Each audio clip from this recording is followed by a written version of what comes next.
mencegah lebih baik daripada mengubati. Untuk belajar repair dengan kereta ni, benda ni tak mudah lah kan. Crack macam-macam. Mari kita tengok floater crack. Ini nama floater crack. Floater crack ni, crack ni asal dekat tengah kan. Crack ni asal kat tengah kecil. Bila kita biarkan dia berjalan kiri kanan, ini nama dia floater crack. Point ni tengah batu kat tengah je kan. So bila kita biarkan kena panas, dia berjalan di kanan. Sama juga kan ni kan, dia kena batu kat sini. So bila cuaca panas, kita biarkan, kita tak repair, walaupun dia kecil, dia jahat. Dia tak repair, dia berjalan di kanan ni.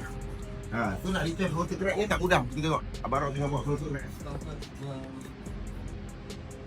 Okey, kita boleh tengok kat sini. Nampak crack dia kecil.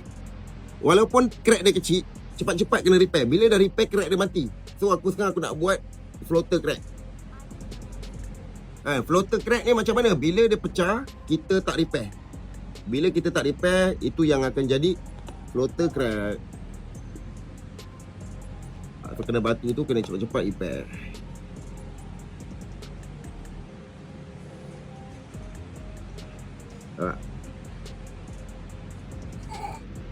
Nampak dia berjalan.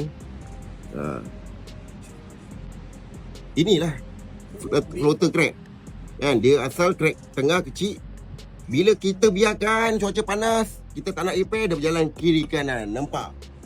So yang mana kat sini, yang mana nampak video ni, walaupun crack tu kecil, mencegah lebih baik daripada mengubati. Cepat-cepat repair walaupun dia kecil kan. Sakit mata, sakit hati bila kita bawa kereta, kita tengok crack tu panjang. Betul?